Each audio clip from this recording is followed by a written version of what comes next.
Nahihirapan ka bang gawin ang mga importanteng bagay kahit alam mong kailangan mo na silang simulan? Yung tipong alam mong dapat mo nang gawin pero wala ka talagang gana? Hindi ka tamad, utak mo lang ang nag-aalangan. Pero don't worry, dahil sa video na to, tuturuan kitang i-manipulate ang sarili mong utak para gawin mo yung mga bagay na lagi mong tinatakasan.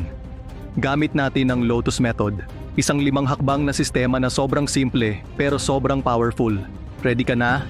Tara, simulan na natin! What is Lotus Method? Ang Lotus Method ay para sa mga taong gusto ng resulta pero laging nauudlot.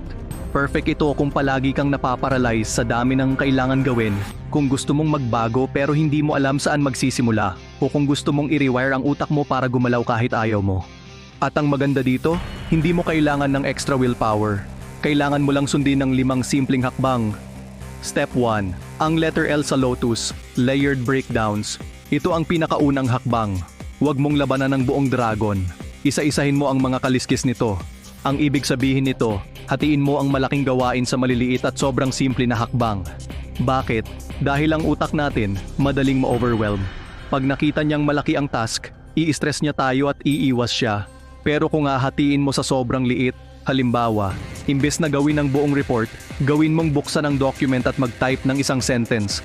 Wala nang dahilan para hindi mo simulan. At ang pinakamakapangyarihang part, kapag nasimulan mo, mas madali nang ituloy. Step 2. Ang letter O. Overcome resistance early. Ang pangalawang hakbang ay para matalo mo ang katamaran bago pa siya manalo. May tinatawag tayong 2-minute rule. Ganito lang kasimple. Sabihin mo sa sarili mo na gagawin mo lang ang isang bagay for 2 minutes.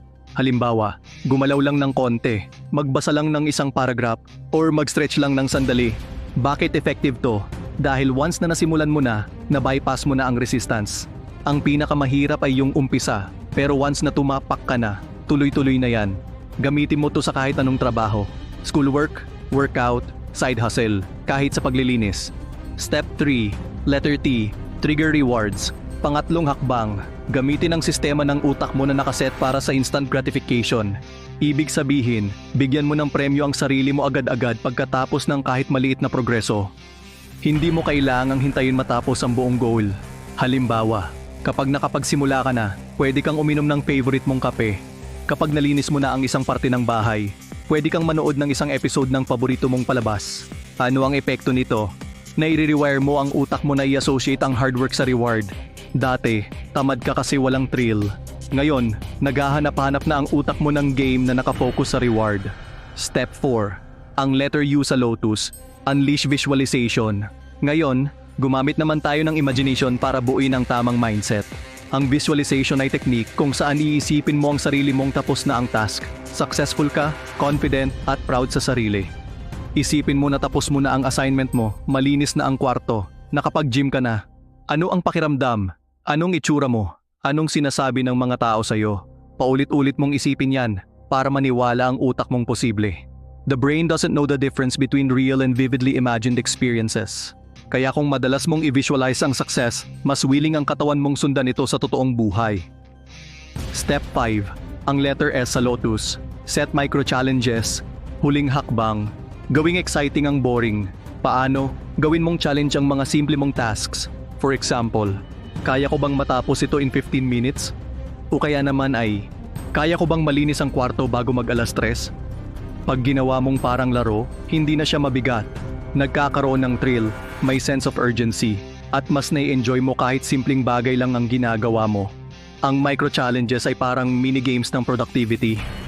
Ang tanong, bakit effective ang Lotus Method? Simple, pinapadali nito ang simula. Binibigyan ka nito ng small wins na nagbibigay ng motivation. Tinatanggal nito ang bigat ng buong goal at pinapalitan ng focus sa isang hakbang lang. Sa psychology, ito ay tinatawag na dopamine-driven behavior. Kapag nakakuha ka ng maliit na success, na-activate ang reward system ng utak mo. At habang inuulit mo ito araw-araw, mas napapalapit ka sa long-term goals mo nang hindi mo namamalayan. Ngayon, narito naman ang mga dapat iwasan sa pag-execute ng Lotus Method. Don't overthink. Hindi mo kailangan planuhin lahat. Don't wait for motivation. Hindi mo kailangan hintayin kung kailan ka gaganahan. Kailangan mo lang simulan. Huwag mo ring i-judge ang sarili mo kapag hindi mo natapos lahat. Maliit man o malaki, progress yan. Ang mindset dapat ay, done is better than perfect. Simulan mo muna, sunod na ang resulta. Challenge time. Isipin mo ngayon ang isa sa mga bagay na ilang araw, linggo o buwan mo nang iniiwasan. Ngayon, gamitin mo ang Lotus Method. Una, hatiin mo sa sobrang liit ang bawat trabaho. Pangalawa, gawin mo lang for 2 minutes ang bawat task. Pangatlo, bigyan mo ng premyo ang sarili mo kapag nasimulan mo na ang trabaho. Pangapat, i-visualize mong tapos na ito. Panglima, gawin mong game ang bawat task. Pag nasimulan mo to, comment mo sa baba kung ano yung first step na ginawa mo. At balikan mo kami kapag natapos mo na. Kung sa tingin mo nakatulong ang Lotus Method sa'yo, i-share mo sa kaibigan mong laging may linyang, mamaya na lang. At mag-subscribe para sa mga brain hacks, life tricks, at psychological tactics na makakatulong sa iyong mag-level up. At tandaan, ang pinakamalakas na tao, hindi yung kayang kontrolin ng iba, kundi yung kayang kontrolin ng sarili niya.